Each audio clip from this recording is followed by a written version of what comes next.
Welcome everybody to Fandom Nights, where we break down pop culture one fandom at a time. I'm Chris. I'm Joseph. And I'm Greg. I thought you were going to say Mary or something like that. Today we're talking about Avatar: The Last Airbender, Book 2, Chepisode 3, the return to Omashu, just Return to Omashu. It was released on April 7th of 2006. And Dustin, going to take us through the story. Sounds good. So it opens where we left off in the last episode of the Team Avatar overlooking Omashu and wondering what the heck should happen in a short amount of time. Yeah, we were just here. Right. King Boomy just being all boomy and all, it's awesome. And now it's Azula and nasty. It's had to have been like a month and a half? If that, yeah. Maybe. Yeah, probably a month. Probably a month. Because they go to Omashu once. No, I know. I'm just trying to figure out how early in season 1. Secret tunnel. I feel like it was pretty early on, but so this is when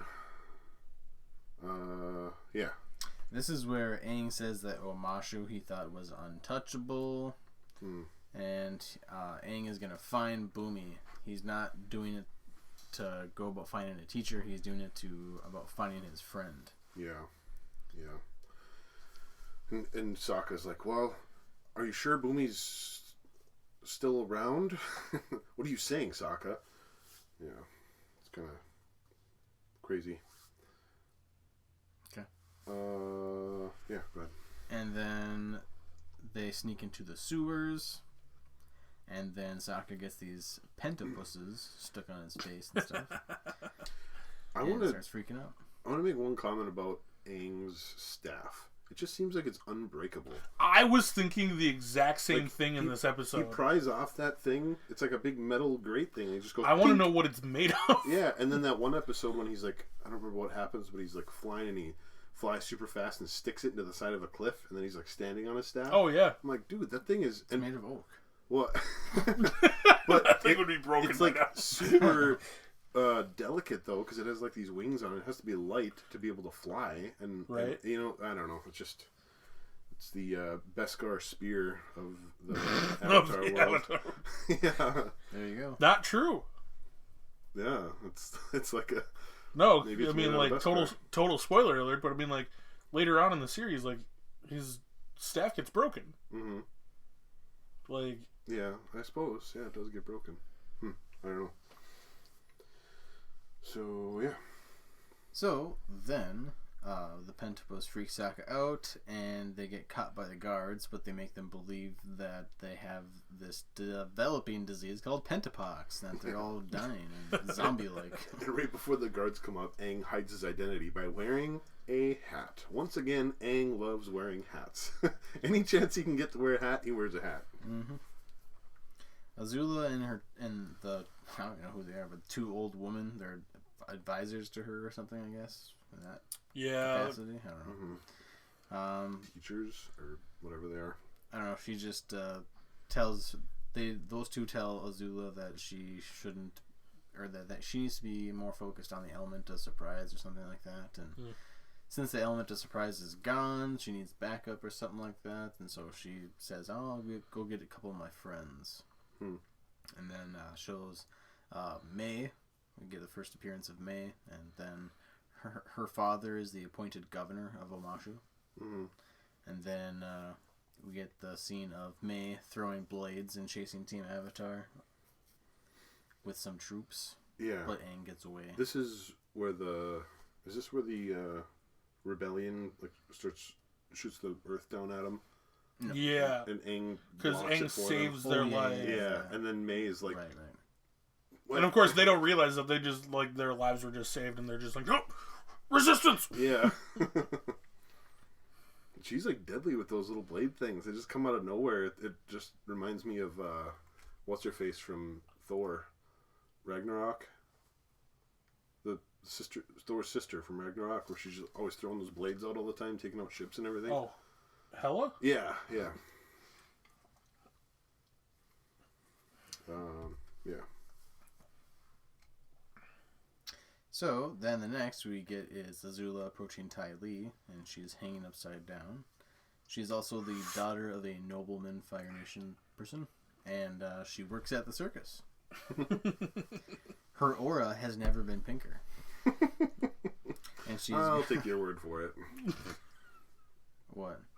No, that's the like next how line. Azula is. Like, she's like, no. Azula says that. All right. Oh.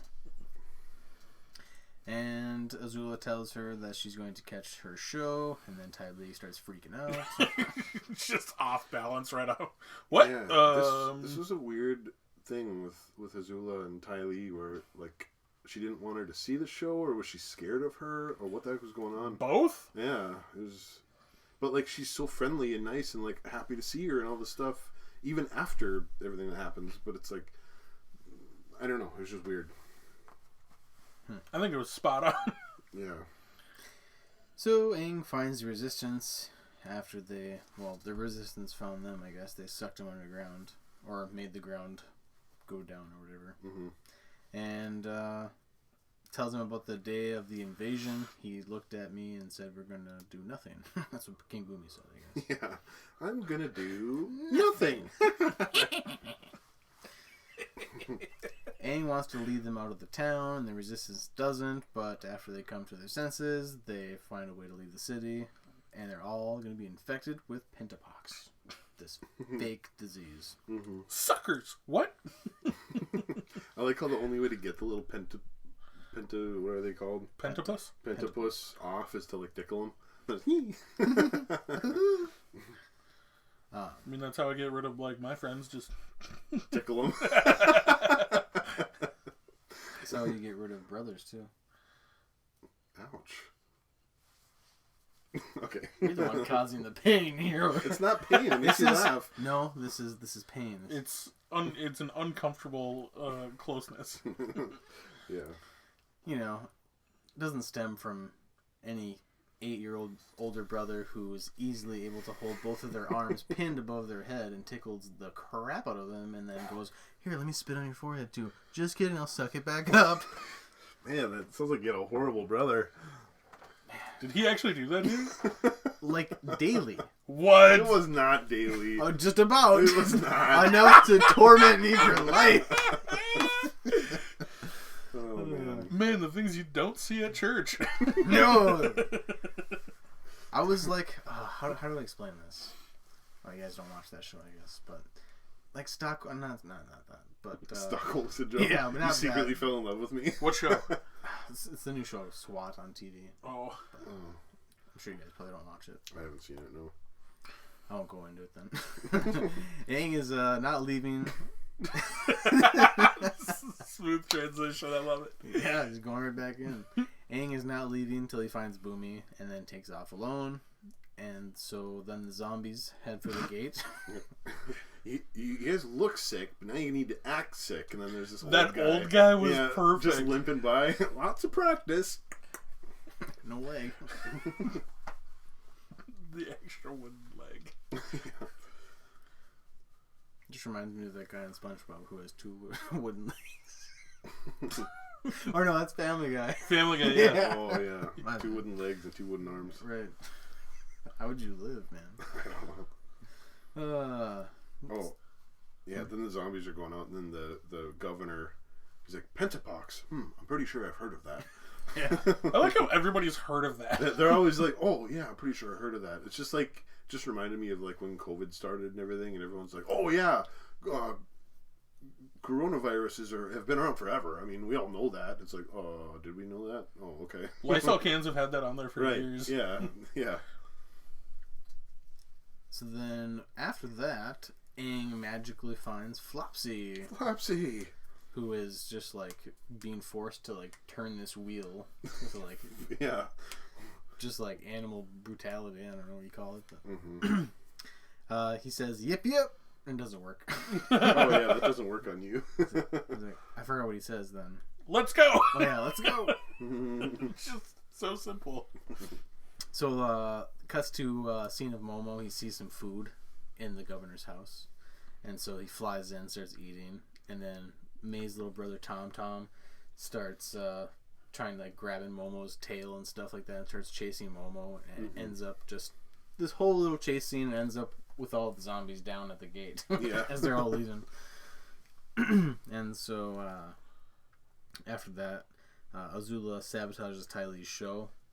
You get the scene at the circus. Yeah, and this is the crazy part where Ty Lee is like, "Oh, you're gonna come to my show," and she's up hanging above, and then Azula burns the net, and Ty Lee's just looking all scared and stuff.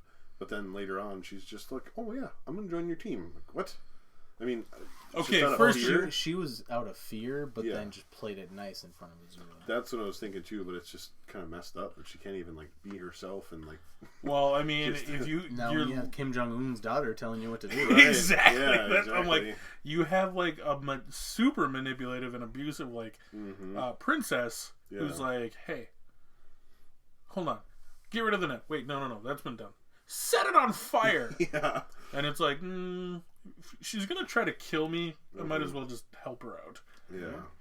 Which it doesn't really develop that at all, but that's the only conclusion you can come to, with the character. So yeah. Well, Team Avatar learns that they have a stowaway. I love that. We did a head count. Oh, who did we leave behind? No, we have an extra one. Yeah. So then a messenger hawk comes and delivers a message stating to trade the kid for King Boomy. And so then the cuts to Aang, I think like the next day or something like that. Oh yeah, carries town. And the whole camp is like, oh, isn't he so cute? And it just like shows that even like babies aren't born evil like in the Fire Nation. It's just they're just Fire Nation Earth babies. Kingdom thought they were evil. Right, the Earth Kingdom guys thought they were evil. Wait until he grows up. He's gonna kill everybody. He's gonna be a killer. But then Sokka, I like when Sokka's like, bad Fire Nation baby. Bad Fire Nation baby. So Azula comes to Omashu, and they rename the city called the city of New Ozai, and that they will get the baby themselves with Azula, May, and Ty Lee as a trio. Will get the baby themselves because apparently the governor's just doing a poop job. That's what I love when Azula and Ty Lee show up, and May's like, "Oh, Ty Lee, it's so good to see you. Like, I thought you had your calling of the circus." She's like, "Yeah, but Azula here called a little louder." Again, she's so happy about it. She's like, "Yeah, but Azula called louder." It's like, man, you're hiding it really well here. Yeah. Yeah, you don't see her really have any anything other than just utter joy until towards the end of season 3. Oh, you do? Okay. She actually has a breakdown. Oh, really? Okay. So then Aang is going to rescue King Boomy or whatever, and uses water bending to snap off the chain with him and whatever, and then uses airbending to cushion the fall. Yeah, I love how that during the whole exchange, Boomy's just having so much fun. Whee! And then he goes down, and he's like, "Oh, you guys are here," and then, "Oh, whoa, see you later." He's just when he was on, just so goofy. Right before Aang snapped the chain and stuff, when he got up there, Boomy's like, "Aang, is that you? How'd you get up there?" It's like, he's an airbender. That's how. Yeah. I actually really like what Boomy says during that, because when he's breathing on the chain, and he's like, "I need you to quit breathing for a second so I can talk to you." Like, what? So yeah. Just stop breathing. Then there's the Aang and Azula chase scene. Oh. And Aang uses his staff as an oar. Get me faster out of here. Yeah. I need to talk to you. It's good to see you too. So then, after that, Ty Lee, she chi blocks Katara. And that's the first. Her popping out from underneath. She punched the bottom of, was it Katara's foot, or was it Sokka's foot? Sokka's foot. Sokka's running, and she punched. It looked like she punched the bottom of his foot, and then he flips over. Just reminded me of when you're walking behind somebody and you put your foot underneath them and pick their foot up, and it makes them stumble a little bit. What I would do is when people would walk like this, as their back foot was up and they were about to go take that next step, I would kick it in front of the other foot. Oh man! Oh, so many funny times. It's just terrible. Oh, yeah, I had it done to me plenty. It was a two-way street at my school. Mm-hmm. So, yeah. Boomy could earthbend the whole time, we learned. Yeah. Because, like, towards the end of that chase scene, he, like, makes Azula... He, like, earthbends so a little chunk pops up and breaks Azula's, like, balance or whatever. Mm-hmm. And Aang's like, what the heck? You can earthbend the whole time? Like, what are you doing? He was like, yeah, they didn't cover my face. You can go over the jings if you want. What's that? Go over the jings. Yeah, he's just doing all this amazing earthbending with just his face through this one little hole. It didn't cover my face. Which baffled me. So like when he does it like at the very end of that ramp, and he just does that, how does his whole thing spin around perfectly? He created this perfect ramp. It's like, that just went, I need to talk to you. But yeah, then he's talking about how there's different jings. There's a positive jing, a negative jing, and then a neutral jing. And to master earthbending, you need to have neutral jing. And then Momo comes in and he's like, oh, Momo's mastered a few jings himself. And there's actually 85 of them. Okay. This is a lot. So then he also mentions that someone who... Aang's earthbending teacher will be someone who has mastered the neutral jing, waiting and listening before attacking. Yeah. And then Boomy earthbends back up the chute. Ooh, see you later. Bye! Going to get recaptured. Yeah. And then after that, it cuts to the scene of Aang returns Tom Tom, because it's the right thing to do. Right. That was He's cute. the Avatar. Mm-hmm. That's it. End scene. That's all I got, folks. For bending numbers, this one was a little hard to count as well. But just because it happened so fast near the end there, it was like not that much. And then the fight scenes, especially with Katara and May, like there was a lot of just cool times when she water bent and then she bent down to like blast up some wood, and then that's when the knives hit the wood. Was the coolest part of that was in my super opinion. cool. Like when you see them like I was like, oh, that was way too close for comfort. Yeah, there's a lot of stopping and starting because like even in the background it shows them bending, or her bending as Sokka's running away and all this different stuff. But I think I got it all. There's 17 times where there's water bending. There's 6 times there's earth bending. 18 of fire, or lightning as well. And then 26 of air. So air was the biggest one because there's a lot of just scenes of Aang kind of sneaking around and jumping really high, with air bending. You could see the air and the sound effect and stuff like that. And then there was a couple times like when he delivered Tom Tom, he drops down and goes, and like the air catches him, so he's air bending in that time too. So yeah, I think I got all those. So 17, 6, 18, and 26. Quite a bit. Sherman, you got anything else, or should we rate it? So, all right. All right. This is good. I actually was waiting for this one because there are 4 people I want to talk about in this episode. Okay. So, especially since this is like the first time you get like Azula, May, and Ty Lee all together. Oh, right. So, like, Gray Griffin is the voice actress for Azula. I know Gray Griffin. her name is Gray Griffin. And normally I wouldn't this isn't like a huge thing. She does all the voice acting for Selena Kyle or Catwoman in all of the Batman Arkham games. Oh, okay. Which I thought was really cool, Yeah. connecting the fandoms there. We only talk about one at a time. Normally, yeah. So, May. 2 things about May. First off, voice actress Cricket Lee. Cricket. Gray and Cricket. Yeah. Okay, I want to see who Ty Lee's name is. So, strangely enough, she actually doesn't have like a lot of like voice acting, other voice acting. Actually, it's strictly voice acting stuff. For like Final Fantasy, Need for Speed Underground 2. Which Final Fantasy? Where is it? Oh, sorry, not Final Fantasy. It's White Knight Chronicles. Oh, okay. And Celebrity Deathmatch from MTV a long time ago. She played my Mariah favorite Carey. show. Mariah Carey. Yep. Wow. That used to be my favorite show, was Celebrity Deathmatch. I used to watch that every day after school. I don't know about favorite, but I was always excited when it came on because it was always on like in the middle of the night when like normal shows were not around.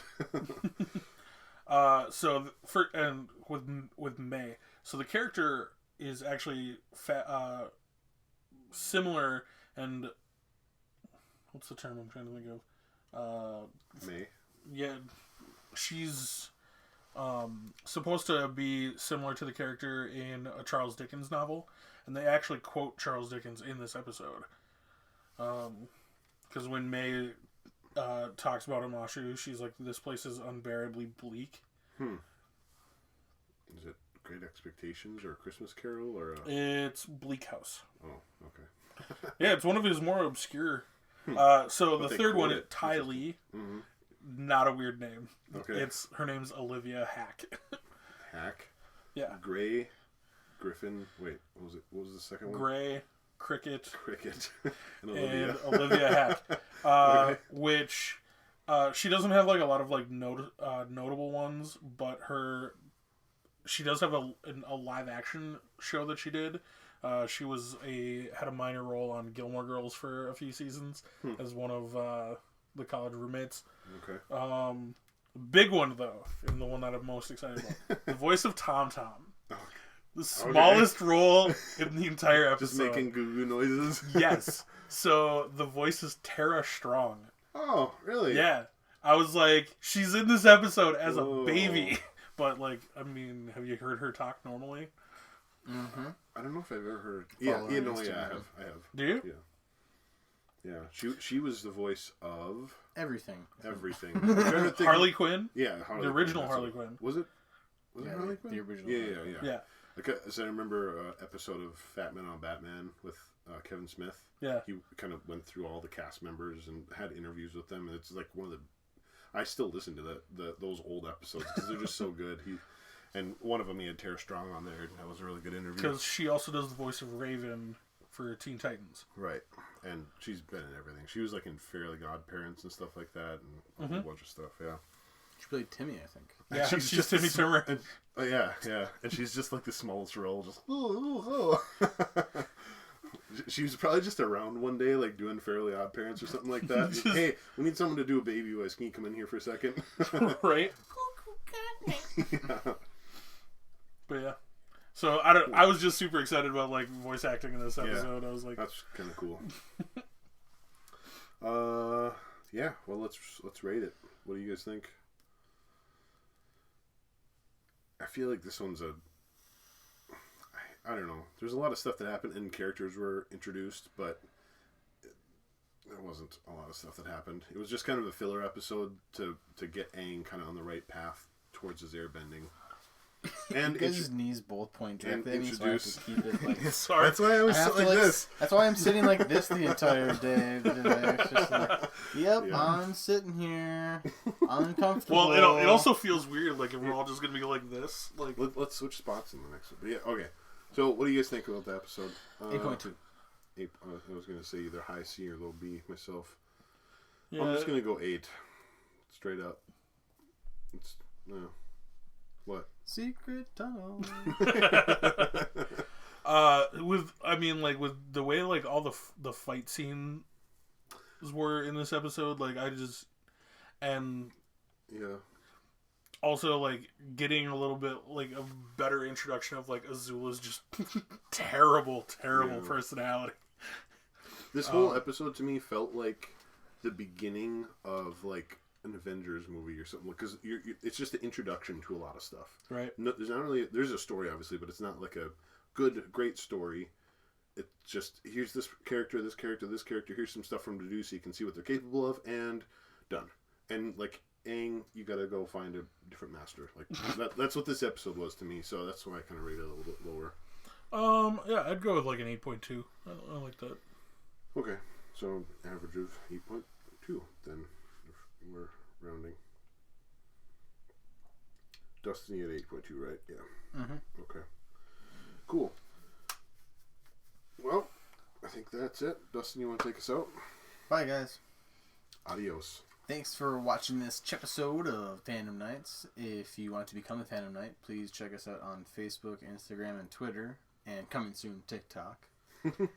And as always, please subscribe and share the world, the universe, every galaxy you can possibly think of. And that's all we got. So thank you guys. Appa. Yep.